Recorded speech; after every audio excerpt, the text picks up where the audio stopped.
जब कोई आदमी जो सत्संग से प्रभावित है वो सत्संग में जा रहा होता है और नहीं मानने वाले को कहते चलिए ना सत्संग में जा रहे हैं, तो कहते धर्म सत्संग में जाने से क्या मिलता है, आप लोगों को कोई काम धंधा नहीं मिलता है इसीलिए बेमतलब के सत्संग सुनते रहते हैं, करते रहते हैं, दिन रात सत्संग सत्संग सत्संग सत्संग करते, सत्संग से क्या मिलता है। आपके भी मन में ये प्रश्न होता होगा कि वाकई में सत्संग करने से मिलता क्या है, क्यों हम इतना समय लगाते हैं उसके पीछे। आज उसी पे थोड़ा चिंतन हम आपके बीच में करेंगे कि सत्संग से क्या मिलता है। सत्संग मनुष्य के संपूर्ण जीवन को रूपांतरित कर देता है। सत्संग मनुष्य के चेतना को परिवर्तित कर देता है। जिस चेतना के प्रभाव में मनुष्य का जीवन संचालित होता है उस चेतना का परिवर्तन सत्संग स्थल पे आके होता है। यहां पर एक दानव की चेतना परिवर्तित होकर के मानव की चेतना में परिणत हो जाती है और एक मानव की चेतना परिवर्तित होकर देवत्व की चेतना को प्राप्त कर लेती है। यहां दानव मानव हो जाता है और जो कोई मानव है तो वो भगवान के तुल्य हो जाता है। गोस्वामी तुलसीदास जी ने इस सत्संग के प्रभाव की महिमा गाते हुए एक पंक्ति कहा अपने रामचरितमानस में, मज्जन फला पे खिए तत्काला का कहो ये पी कब कहू मराला। सत्संग में अपनी चित्त का मंजन करने का परिणाम यह होता है कि काक हो ये पिक बकऊ मराला, कौवा कोयल हो जाता है और बगुला हंस हो जाता है। इसका यह अर्थ नहीं कि बगुला हंस के शरीर में परिवर्तन हो जाता है, इसका यह अर्थ नहीं कि कौवा का शरीर बदल के कोयल का शरीर हो जाता है। शरीर तो जिसका जो है वही रहेगा, स्वभाव में परिवर्तन हो जाता है। कौवे का स्वभाव है कर्कश वाणी, कौवे की पहचान है कर्कश बोलना। इसलिए कोई आदमी ज्यादा यदि कड़वी बात बोलता है तो उसको दूसरा आदमी समझ क्या कौवा की तरह कह कह कह कह करते रहते हर वक्त, कहता है ना। कौवा अर्थात कर्कश विचार कर्कश वाणी जिसके जीवन में हो उसको कागवृत्ति कहा जाता है। कोयल की वृत्ति में मीठी वाणी, मधुर वाणी, मधुर विचार, मधुर स्वभाव, मधुर व्यवहार अर्थात कोयल का स्वभाव। बगुले का स्वभाव अर्थात छल प्रपंच से भरा हुआ स्वभाव, क्योंकि बगुला धोखा देता है। कहा जाता है कि तालाब के किनारे जब बगुला अपना आहार खोजने जाता है, मछली खोजने के लिए, तो पानी में बैठ करके एकदम शांत सहज स्थिर खड़ा लगता है उससे बड़ा बुद्ध और महावीर धरती पे कोई नहीं होगा। इंतजार करता है, एक पैर पर खड़ा होकर तपस्या करता है और सामने में जैसे ही कोई मछली आती है तो तुरंत वो बुद्ध से उंगलीमाल बन जाता है, अपना चोंच मारता है और फट से मछली को पकड़ के निगल जाता है, खा लेता है। तो बगुला का प्रतीक है छलावा से प्रतीक, मैंने दिखता कुछ और दिखता है ध्यानी, अब मन में हत्या की भावना को पाले हुआ रहता है। देखने की कोशिश करता है कि हम शांत हैं, हम अहिंसक हैं, लेकिन वो काम भीतर में संस्कार उसका हत्यारा वाला है, काम कर रहा है कि कब मौका लगे और लपक पड़ूं, मछली को निगल जाऊं, खा जाऊं। इस बगुला के इस व्यवहार को देख करके छल का प्रतीक, कपट का प्रतीक बन गया बगुला। अर्थात जिस व्यक्ति का जीवन कपट से भरा हुआ है, जिस व्यक्ति का जीवन छल से भरा हुआ है, जिस व्यक्ति का जीवन प्रपंच से भरा हुआ है, ऐसे बगुला स्वभाव वाले मनुष्य हंस के स्वभाव में परिणत हो जाते। शरीर में नहीं, हंस के स्वभाव क्या है? गलत सही का निर्णय करना, सही को स्वीकार कर लेना और गलत को छोड़ देना, अच्छे को स्वीकार कर लेना, बुरे को छोड़ देना, नकारात्मक को छोड़ देना, सकारात्मक को स्वीकार कर लेना, यह हंस का स्वभाव होता है।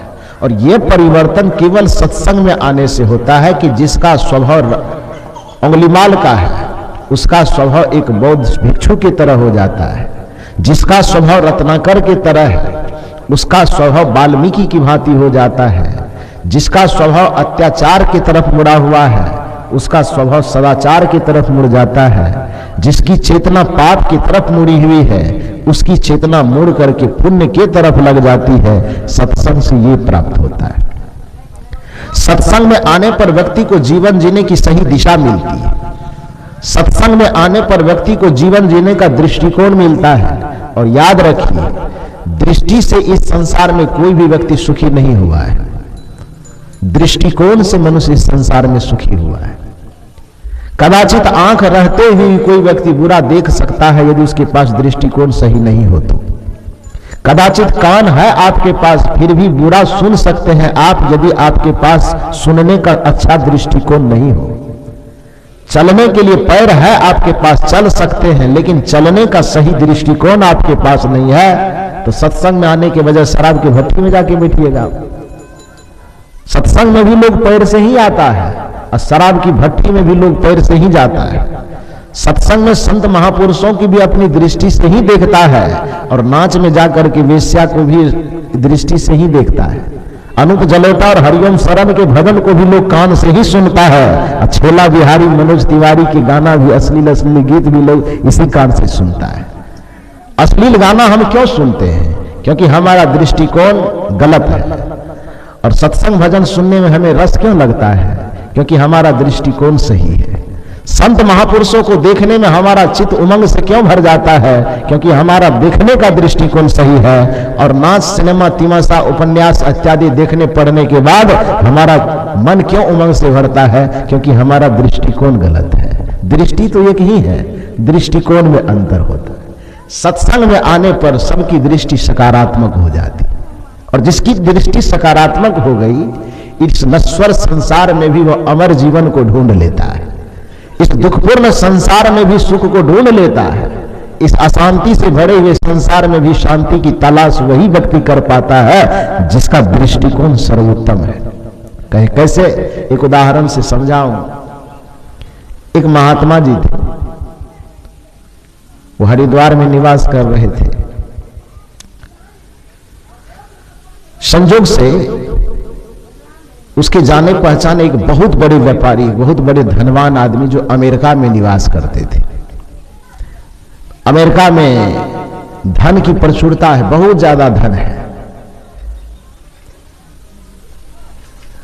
सुविधाएं वहां बहुत है, मकान वहां बहुत है, रोड बढ़िया है, दुकान बढ़िया है, सबके पास पूंजी पर्याप्त मात्रा में है। लेकिन रात में भी, कल भी मैंने कहा था कि मकान हमारे सुख का कोई मापदंड नहीं है। दीवाल से पानी नहीं छोड़ता है।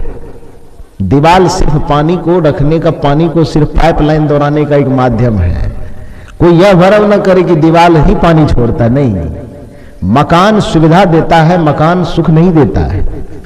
जमीन जायदाद आपके जीवन को सुविधा से भर देगा, आपके जीवन को सुखी नहीं कर सकेगा। परिवार आपके जीवन में, परिवार में 10 लोग हैं तो आपके लिए सहयोगी हो सकता है, लेकिन आपको सुखी कर देगा ये कदापि नहीं हो सकता। पत्नी और पति जीवन से जुड़े हुए तो पत्नी पति को सुविधा दे देंगे, पति पत्नी को सुविधा दे देंगे, लेकिन पत्नी पति को सुखी कर दे, पति पत्नी को सुखी कर दे, ये कदापि नहीं हो सकता। आज तक हुआ ही नहीं है। जो भी आपके जीवन में अपने अलावा दूसरा कुछ भी है वह आपको सुविधा से जीने में मददगार साबित होगा, लेकिन कोई दूसरा व्यक्ति आपको सुखी कर देगा ये कदापि संभव नहीं। सुख और दुख आपके दृष्टिकोण, आपके चिंतन, आपके चित्त के दशा पर निर्भर करता है। चित्त की दशा, मनोदशा पर निर्भर करता है।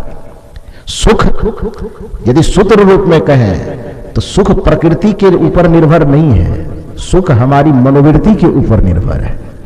यदि हमारी मनोवृत्ति सुलझी हुई है और सकारात्मक है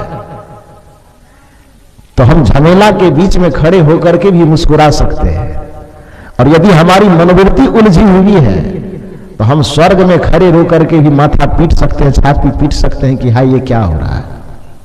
आप कहां हैं मतलब इससे नहीं है, मतलब इससे है कि जहां है उस जगह पर आपकी मनोवृत्ति कैसी है, आपकी चेतना का दृष्टिकोण कैसा है, आपके देखने का नजरिया कैसा है। इसी भाव में तो वहां अमेरिका में संपदा बहुत है, धन बहुत है, मकान बहुत है, रोजगार बहुत है, किसी चीज की कमी नहीं है। लेकिन आपको जानकर के हैरानी होगी कि पूरे विश्व का सबसे धनी देश अमेरिका है, तो सबसे ज्यादा पागल पूरे विश्व में अमेरिका में ही मिलेगा। सबसे ज्यादा कैदी आदमी अमेरिका में ही मिलेगा। सबसे ज्यादा डिप्रेशन का शिकार आदमी अमेरिका ही में ही मिलेगा। आप मूल्यांकन करके देख लीजिए। क्योंकि बहुत ज्यादा धन हो जाने से कोई व्यक्ति सुखी हो जाएगा, इसकी कोई गारंटी नहीं है। यदि बहुत ज्यादा धन होने से ही कोई व्यक्ति सुखी होता, तो जाइए आप मेडिकल स्टोर जहां होता हो, मेडिकल वाले से जाकर के पूछिए कि आपके दुकान से जो नींद की गोली सप्लाई होती है, ज्यादा खरीदने वाले लोग कौन होते हैं? तसला धोने वाला। नींद की गोली मेडिकल स्टोर से कौन खरीदता है? तसला धोने वाला, कुदाली चलाने वाला, हल जोतने वाला, तो विद्यालय में पढ़ाने वाला, घड़ा बनाने वाला, कपड़ा खींचने वाला, कौन खरीदता है? नींद की गोली किसे खरीदनी पड़ती है? जो अपना पसीना चुबा करके मेहनत करता है, परिश्रम करता है, उसको नींद की गोली, कभी जिंदगी में नींद की गोली होती क्या है वो नहीं बेचारा जानता है। लेकिन जहां पर बड़े बड़े संभ्रांत कहलाने वाले लोग हैं, ऊंची ऊंची बिल्डिंग में रहने वाले लोग हैं, दिन रात एसी कमरे में रहने वाले लोग हैं, वो इतने ज्यादा बदनसीब है कि 50 लाख के पलंग पर भी लेट जाता है। बेचारे की करवट बदलते बदलते रात गुजर जाती है, लेकिन एक सेकंड के लिए भी स्वाभाविक नींद नहीं आती है। परिणाम में उसको नींद की दवा खा करके तब सोना पड़ता है। उसका धन कौन काम का है? इसी को सुख कहा जाता है। जिसको अपने से नींद भी ना आ सके, इसको कौन सा सुख कहा जाता है? आप लोहा भी पेट में डाल लोगे और कुदाली चलाने के लिए चलो जाओगे, लोहा पच जाएगा। सत्तू खा लो, नमक खा लो, घट्टा खा लो, जो भी पेट में डालो, आप परिश्रम करते हो, परिश्रम के प्रभाव में आपके पेट में डाला हुआ हर अनाज आसानी से पच जाता है। लेकिन जाके देखिए बड़े बड़े धनवानों के यहाँ, आप पूरी नहीं खा सकते, डॉक्टर कहे पूरी नहीं खा सकते, कचड़ी नहीं खा सकते, ज्यादा झालदार मत खाइए, रोटी खाइए, वो भी सूखी, चोकर की रोटी, करेला की भुजिया बिना नमक मिले खा सकते हैं तो बड़ी बढ़िया बात है। और उसको भी पेट में डालता तो अपने से पचता नहीं है, तो उसको पचाने के लिए भी अलग से टेबलेट खाया जाता है। इसी को सुख कहा जाता है। इसको सुख कहा जाता है। इसको सुख नहीं कहा जा सकता है। अपने घर के खाए हुए रोटी को भी आपका पेट न पचा सके, आपका धन किस काम का है? आपके लाखों करोड़ों के बिल्डिंग में रहने के बावजूद, लाखों के बिस्तर रहने के बावजूद भी सोते हैं, स्वाभाविक रूप से नींद नहीं आती। पैसा क्या काम देता है? पैसा बहुत ज्यादा है, खाने का समय आपके पास नहीं है, आपका सुख किस काम का? कौन चीज का धन है? तो धन जीवन में सुविधा दे। सीमा से बाहर धन भी व्यक्ति को दुख देता है। सीमा से बाहर प्रतिष्ठा भी व्यक्ति को दुख देता है। सीमा से बाहर कुछ भी हो जाए तो व्यक्ति के जीवन को अशांत कर देता है, बोझिल कर देता है। तो ये कदापि मत समझिए कि बहुत ज्यादा धन माने बहुत ज्यादा सुख, बहुत ज्यादा प्रतिष्ठा मतलब बहुत ज्यादा सुख। नहीं जी, प्रतिष्ठा भी एक प्रकार की जंजीर है। हम लोगों से पूछिए, बता देंगे। आप कुदाल चला करके जितना परेशान नहीं होते हैं, हम प्रवचन करके उससे ज्यादा परेशान माने मानसिक परेशानी नहीं, थकावट। कल मैं आया था तो रात में मैं बोलने के लायक नहीं था। इतना सुबह शाम दोपहर लोग सुनने की कोशिश करते हैं। हम कहते हैं 1 घंटा बोलेंगे, लोग कहता नहीं, बिना 2 घंटा से काम नहीं चलेगा। यो झंझट जहां जाते हैं लोग छोड़ना ही नहीं चाहता है।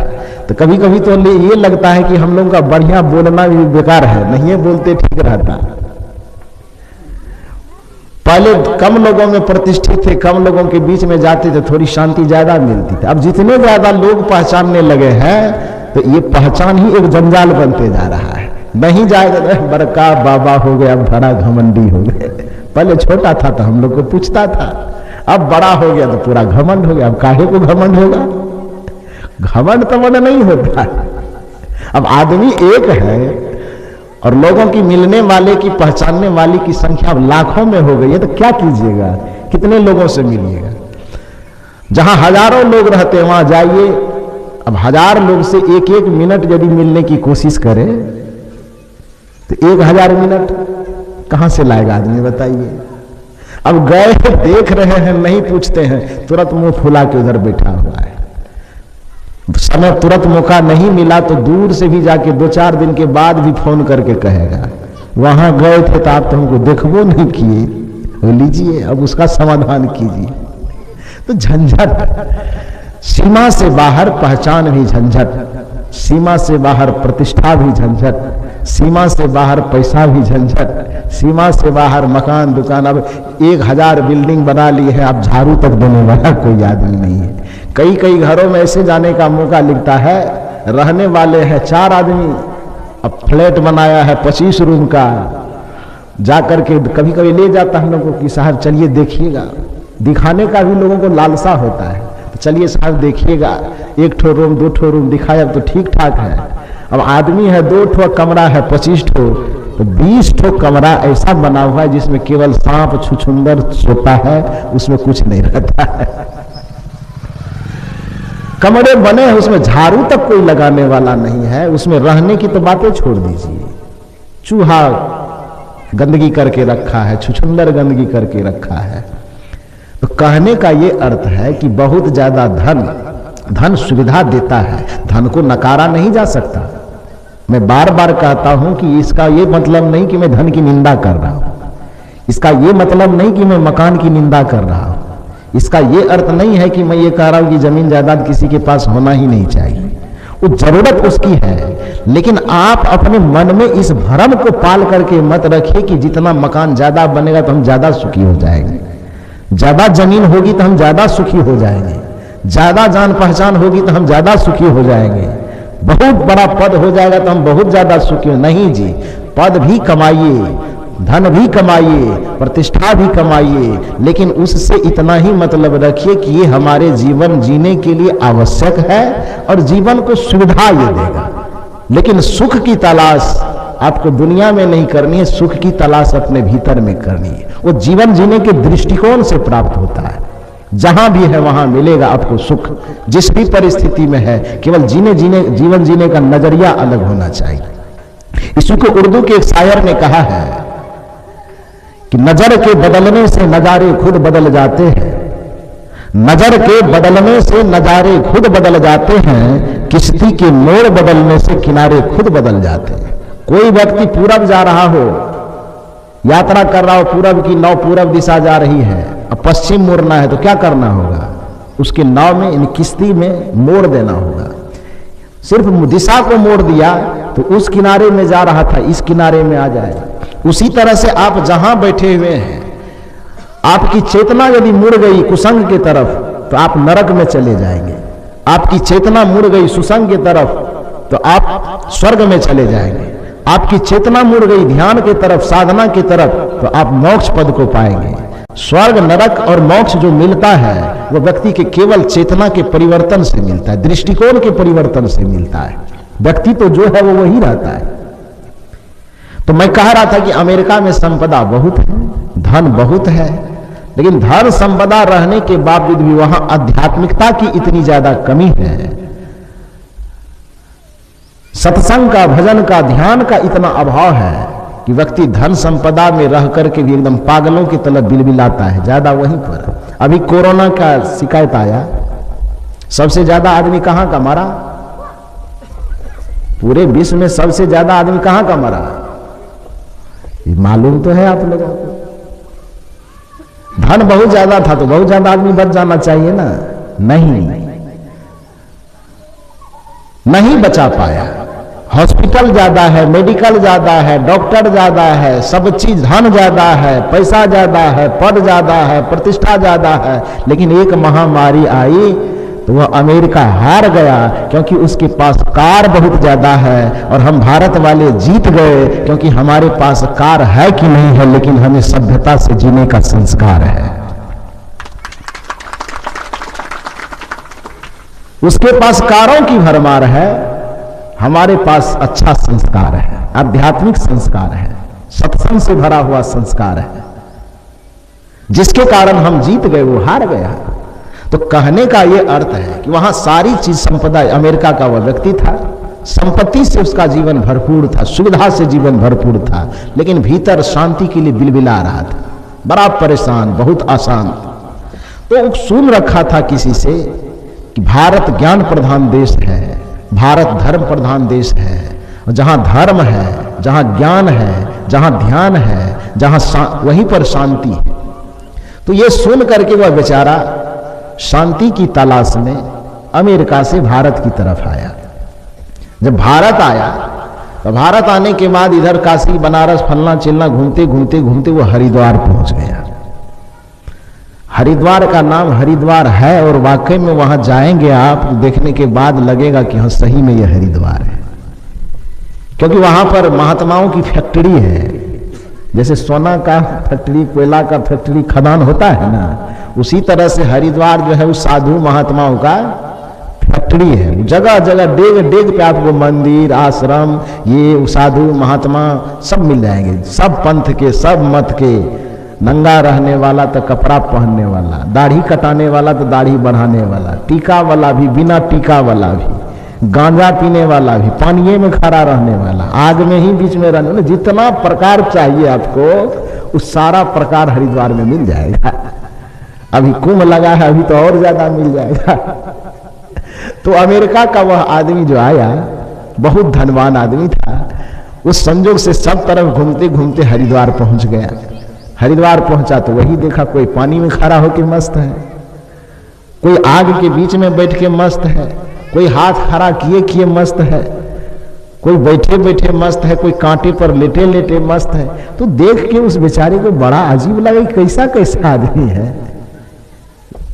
कांटों पर लेटा है फिर भी मुस्कुरा रहा है, पानी में खड़ा है फिर भी मुस्कुरा रहा है। तो किसी जगह टिका तो नहीं। जब शाम हुई एक कुटिया पे गया वो, उस कुटिया पे देखता क्या है कि एक छोटी सी झोपड़ी है, जंगल के बीच में, पहाड़ से कलकल पानी झरना के रूप में गिर रहा है, ठंडी है, बर्फीला देश है तो ठंडी तो लगेगा। उस ठंडी के वातावरण में एक फूस की झोपड़ी बनी हुई है, और उस फूस की झोपड़ी में एक डिबिया, डिबिया समझते हैं ना, पुराने जमाने में लोग बोतल में ऐसे कपड़ा दे करके उसमें मिट्टी तेल भरते थे, उसको डिबिया बोला जाता था। तो उसमें तेल डाल करके उसको जला दिया था, लो हल्का सा, कमरे के अंदर बैठा हुआ था।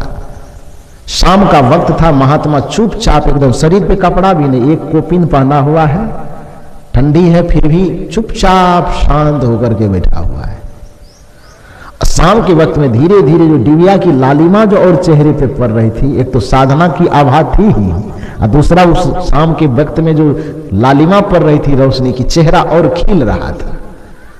उसके खिले हुए चेहरे को देख करके रात्रि विश्राम करने के ख्याल से अमेरिका का वो आदमी सब जगह से घूमते घूमते कुटिया के पास गया। तो देखा कि महात्मा शांत मुद्रा में बैठा है, ध्यान मगन है, चेहरे पे मुस्कुराहट है, मस्तिष्क से शांति की आभा फूट रही है, सहज सरल और शांत होकर बैठा है। अमेरिका के उस धनवान आदमी को भीतर से बड़ा जलन हुआ। ये कौन आदमी? हम भी एक आदमी, ये भी आदमी है। सैकड़ों नौकर चाकर हमको पंखा हिलाने में रहता है, एक ठो जूता पहनाने वाला है तो दूसरा मोजा पहनाने वाला है, एक ठो हाथ में रुमाल देने वाला है तो दूसरा हाथ पोंछने वाला है। इतने नौकर, इतने चाकर, इतने धन, इतनी संपदा के बीच में रहने के बावजूद भी आज तक इतनी शांति और सहजता का अनुभव मैं नहीं किया। और एक फूस की झोपड़ी में रहने वाला ये महात्मा, न शरीर पे कोई कपड़ा है, ठंडी लग रही है फिर भी ठंडी से बचने का न कुछ उपाय है, अब बड़ा शांत चेहरे पे मुस्कुराहट है। इतनी शांति कैसे हो सकती है? शांति मेरे पास होना चाहिए, बाबा जी को कहां से शांति आ गया? क्यों आ गया? भीतर से एक जलन की भावना। फिर भी आखिर कर क्या सकता था? शांति एक ऐसी चीज है जो लूटा नहीं जा सकता है, और जो शांति को लूटने की कोशिश करता है, जो दूसरे की शांति को हड़पने की कोशिश करता है, उसका सर्वनाश निश्चित है। क्योंकि आप जानते हैं रामचरितमानस के प्रसंग को, आप और हम सामान्य आदमी जानता है कि रामचरितमानस तो बहुत लोग जानता है कि ये केठो है, तुलसीदास जी का रामचरितमानस। कह देता तुलसीदास जी का रामायण है, वो तुलसीदास जी का रामायण नहीं है, तुलसीदास जी का रामचरितमानस है, रामायण है वाल्मीकि जी का। रामायण में रामचरितमानस में दोनों में बड़ा फर्क है। तुलसीदास जी कृत रामचरितमानस, वाल्मीकि जी के द्वारा रामायण। तो बहुत लोग एक एक हो जानता है, जो थोड़ा बहुत पढ़ा लिखा है वो दो जानता है। लेकिन आपको जान करके हैरानी होगी कि हमारे देश में रामायण की संख्या उपलब्ध है, और कितना अनगिनत होगा ये जानकारी नहीं है, लेकिन उपलब्ध रामायण की संख्या 76 है। कितना? 76 ठो है। 76 में से सब मिला करके 54 ठो रामायण को हम पढ़े। 54 रामायण को देखो, उसमें एक रामायण है अध्यात्म रामायण। उस अध्यात्म रामायण में यह चर्चा आती है, प्रतीक है कि शांति सीता समानीता आत्म राम विजायते। उसमें लाक्षणिक अर्थ में सीता राम रावण की कहानी का प्रयोग किया गया है। आत्मा को राम बनाया गया है, शांति को सीता बनाया गया है, और विकार को रावण बनाया गया है। लाक्षणिक अर्थ में प्रयोग किया है। आत्मा राम, शांति सीता और विकार रावण। या आत्मा जैसे राम सीता को जंगल जंगल जा करके खोजता है, उसी तरह से प्रत्येक मनुष्य की आत्मा शांति को जीवन भर खोजते रहता है। खोजता है ना? खोजता है कि नहीं खोजता है?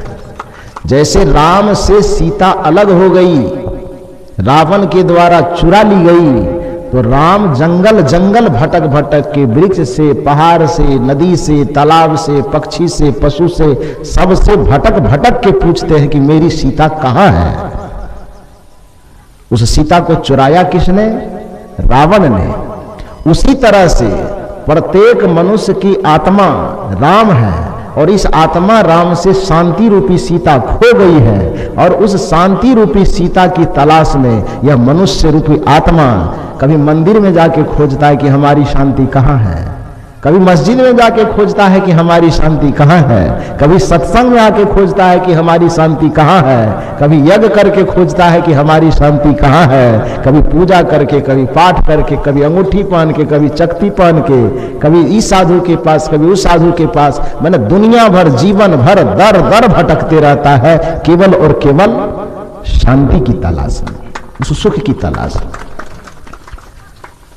तो आत्मा को राम कहा गया, शांति को सीता कहा गया।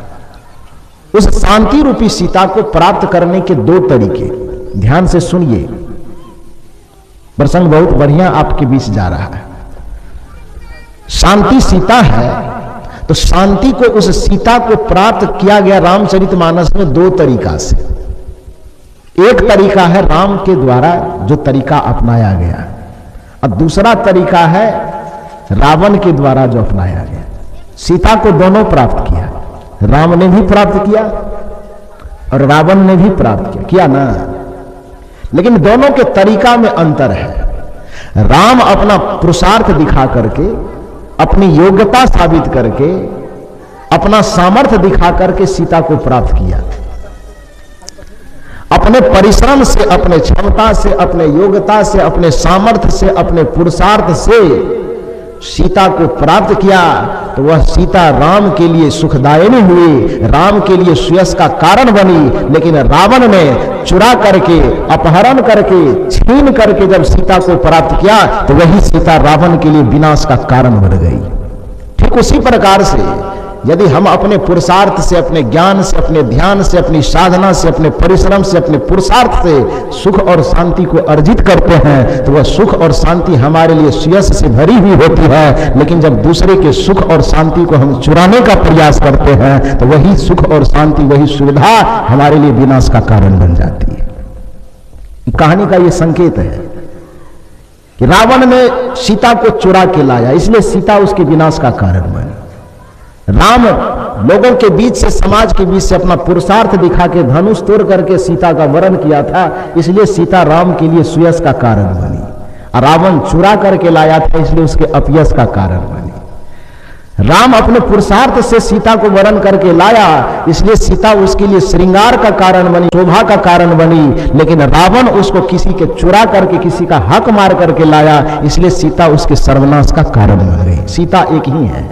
ठीक उसी प्रकार से सुख और शांति एक ही है। यदि वह सुख और शांति हमें अपने परिश्रम से मिला है तो निश्चित ही वो हमारे लिए सौभाग्य का विषय है। यदि सुख और शांति हमें अपनी योग्यता से मिली है तो निश्चित ही कि वह हमारे सौभाग्य का विषय है। यदि आनंद हमें अपने परिश्रम और पुरुषार्थ से मिला है, योग्यता और क्षमता के कारण मिला है, तो निश्चित ही वह सुख और शांति हमारे लिए यश का कारण है। लेकिन किसी के सुख शांति को हड़प करके यदि हम सुखी होना चाहते हैं तो हमारा विनाश इस धरती पे रखाया है। हमें विनाश होने से कोई नहीं बचा सकता। यह इस कथा का संकेत है। सीता को दो तरीके से प्राप्त किया जा सकता है, एक राम के तरीके से, एक रावण के तरीके से। उसी तरह से सुख और शांति को भी दो तरीके से प्राप्त किया जा सकता है, एक परिश्रम करके, दूसरा चुरा करके, छीन करके, हड़प करके, दमन करके, दबंगगिरी दिखा करके। तो जो दबंगगिरी दिखा के दूसरे के सुख को छीनने की चेष्टा करता है, आज हो कल हो, उसके विनाश को भगवान भी नहीं बचा सकता। तो बेचारा जो अमेरिका का आदमी था, वो जलनशील संसार का स्वभाव है, देख करके जलने लगा कि ये सुखी कैसे है, इसके सुख को हम ले लेंगे। लेकिन दूसरे के सुख को छीना कैसे जा सकता है। महात्मा ध्यान में चुपचाप बैठा हुआ है, उस बेचारे से रहा नहीं गया। कोशिश किया कि इसके तरह हमको भी हो जाए, लेकिन होगा कैसे। तो साधना एक ऐसी चीज है जो स्वयं के द्वारा की जाती है और उस शांति को स्वयं के द्वारा अर्जित की जाती है। तो बेचारा जो अमेरिका का आदमी था वो छटपटा के रह गया, क्या करे। इंतजार करने लगा कि अच्छा महात्मा जी यदि आंख खोले तो कम से कम उपाय पूछ करके कि आपको इतनी शांति, इतनी सहजता कैसे मिली। मिलना तो हमको चाहिए, क्योंकि फैक्ट्री के मालिक हम हैं, नौकर चाकर मेरे पास है, खाने पीने, ओढ़ने पहनने, गाड़ी चलते हैं तो एक गाड़ी के से जाना है 50 गाड़ी लाइन में खड़ी रहती। वो ड्राइवर कहता है इसमें बैठिए, वो कहता है इसमें बैठिए। इतनी सुविधाओं से भरी हुई जिंदगी होने के बावजूद भी हम परेशान हैं। और आप एक लंगोटी पहन करके, न गर्मी का वाला कपड़ा है, न सोने के लिए बिछावन है, न खाने के लिए थाली है, न रोशनी के लिए कोई लाइट है, फिर भी मुस्कुरा रहे हैं। ऐसा क्यों? तो इस तरह से इस जीवन में रह के आप कैसे मुस्कुरा रहे हैं, कैसे शांत हैं, कैसे सुखी है, ये भेद पूछेंगे। अमेरिका का वो आदमी सोचा। थोड़ी देर के बाद जब महात्मा की आंखें खुलती है, अमेरिका का वह व्यक्ति पूछता है, व्यापारी था वो, बड़ा बिजनेसमैन, वो पूछता है कि प्रभु एक बात बताइए, आप साधारण आदमी हैं कि आप भी कोई मेरे तरह बिजनेसमैन हैं? कहीं ऐसा तो नहीं है कि बड़ा धनवान, करोड़पति, अरबपति है और जीएसटी टैक्स के डर से ही कोपिन पहन करके बैठ गए हैं कि हमको सरकार के पास टैक्स ना भरना पड़े तो कोपिन पहन के बैठ पाते हैं? तो है तो यहाँ, लेकिन ख्याल दौलत का आ रहा हो इसीलिए मुस्कुरा रहे हैं। कैसा है क्या? जाकी रही भावना जैसे, प्रभु मूरत देखी तिन तैसी।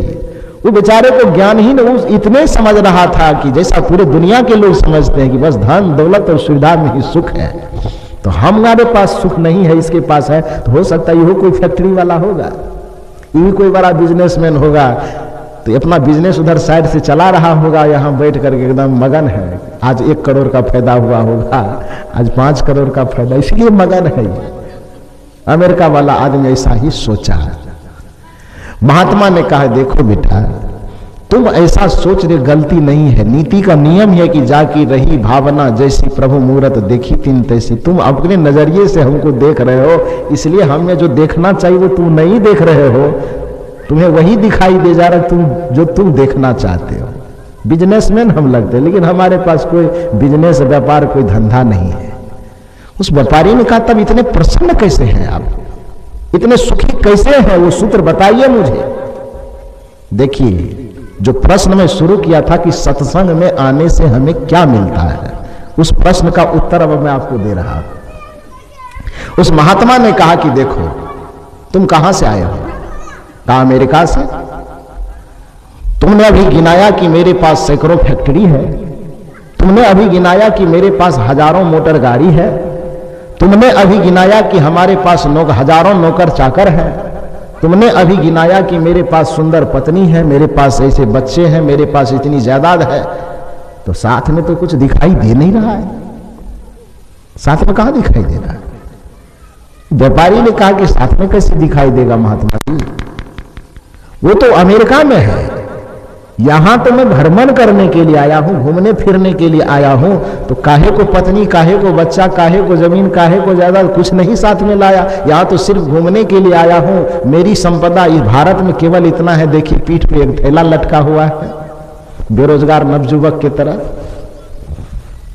पीठ पे एक थैला है, हाथ में एक बोतल पानी है, पहाड़ पे चढ़ने के लिए एक छड़ी है, न कोई भवन है, न कोई दुकान है, न कोई मकान है, न कोई गाड़ी है। कहीं जाते टेम्पू मिल जाता टेम्पू पे चढ़ लिए, नहीं मिला तो पैदल चल दिए। भूख लगी तो कहीं मिला प्रसाद के रूप में, कहीं जला पका अध पका जो भी मिलता है खा लेते हैं। प्यास लगती है, पानी कहीं बोतल वाला मिला तो भी ठीक, और नहीं मिला तो गंगा की कलकल धारा जो बहती, कहीं झुक करके चुल्लू से पानी पी लेते हैं, मस्त है। महात्मा ने कहा कि बहुत अच्छा, जीवन कैसा लग रहा है, सुखी लग रहा है कि दुखी लग रहा है? उसने कहा जब भ्रमण के लिए निकले हैं, 1 महीना के लिए अमेरिका से यहां आए हैं, तो घूमने में किसको मन नहीं लगता है? पलंग पे सोए हैं कि पत्थर पे सोए हैं, फर्क नहीं पड़ता है, घूमने के लिए निकले हैं ना। बिसलरी पानी पीते हैं कि झरना से बहते हुए पानी को चुल्लू लगा के पीते हैं, फर्क नहीं पड़ता, क्योंकि भ्रमण में निकले हैं। बिसलरी पानी तो वहां घर जाएंगे तब न खोजेंगे। वहां जरा सा जला हुआ भात मिल जाएगा, जली हुई सब्जी मिल जाएगी तो डंडा से पीट देंगे बनाने वाले को, बनाने वाली को।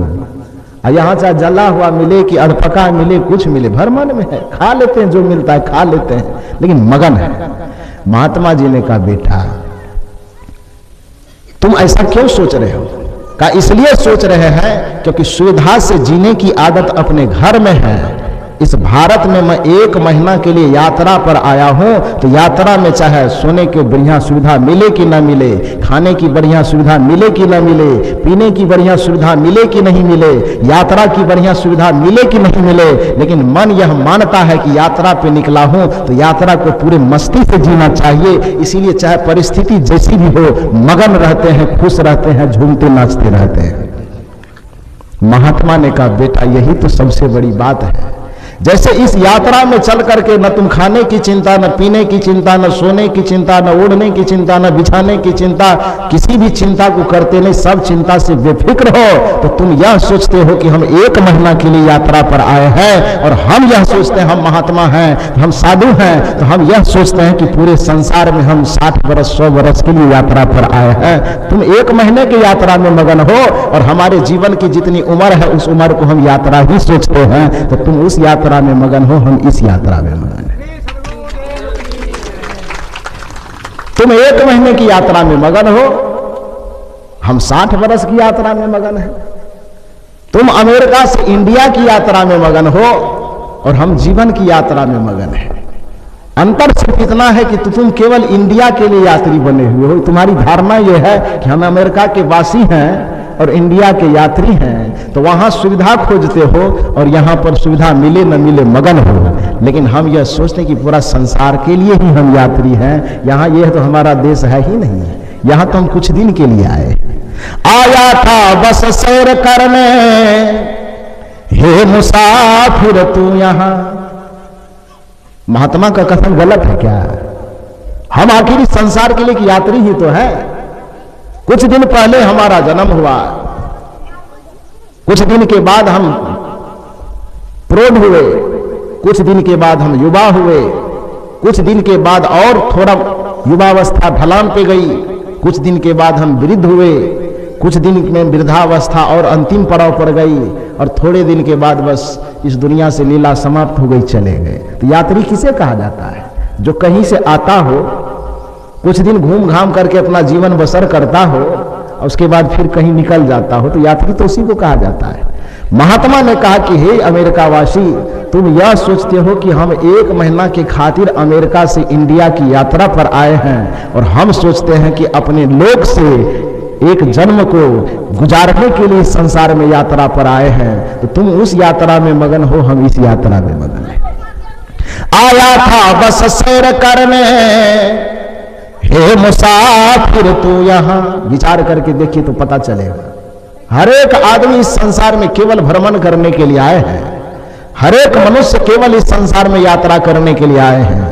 आया था बस सैर करने, हे मुसाफिर तू यहां, था सैर करके लौट जाना, शीघ्र तुमको फिर वहां। अपना घर लौटना था, लेकिन मिस्टेक क्या किया हम लोग?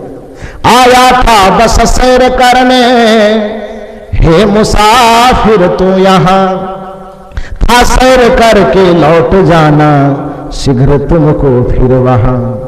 सैर करना भूल कर निज घर बना कर टिक गया, कर याद अपने देश की, परदेश में क्यों रुक गया।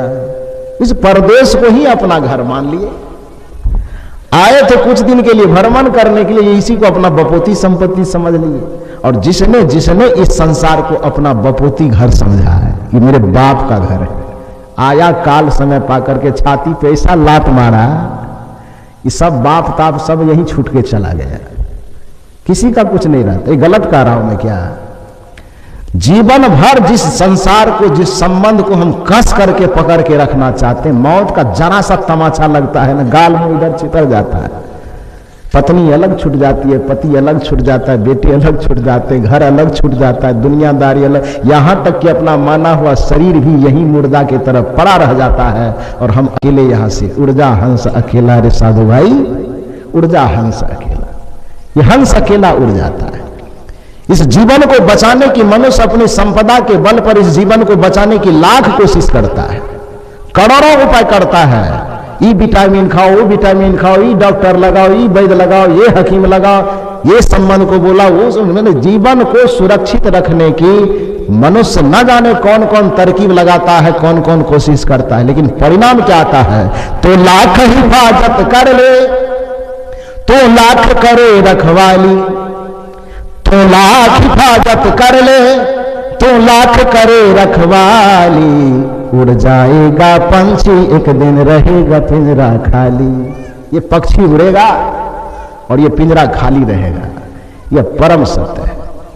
इस संसार में सुखपूर्वक जीने के लिए जो दृष्टिकोण चाहिए, यह दृष्टिकोण, यह सकारात्मक दृष्टिकोण, संसार की असारता को परखना और आत्मा की अमरता को परखने का दृष्टिकोण यदि कहीं मिलता है इस सृष्टि में, तो वो सत्संग में मिलता है। सत्संग में आने पर हमें संपत्ति नहीं मिलती है, सत्संग में आने पर हमें सन्मति मिलती है। और संपत्ति हमारे पास हो तो हम सन्मति खरीद नहीं सकते, लेकिन सन्मति हमारे पास हो तो संपत्ति का हम ढेर लगा सकते हैं। इसका तो किताब में जितना पढ़े तो पढ़वे कि हम लोग जिंदगी में खुद अनुभव की। जब हम लोग, मैंने कल भी कहा था कि मैं वर्ग 8 में पढ़ते पढ़ते मैं संन्यास मार्ग में आ गया। उस समय मेरी उम्र 12 वर्ष की थी। 8वां क्लास में पढ़ते पढ़ते मेरे मन में इच्छा जगी कि मैं साधु बन जाऊंगा। माँ को बताया कि साधु बनूंगा, माँ बस रोना धोना शुरू कर दी। पिताजी को कहे तो पिताजी रोए तो नहीं, लेकिन गुस्साएंगे, साधु बनेगा मार करके टांग तोड़ देंगे।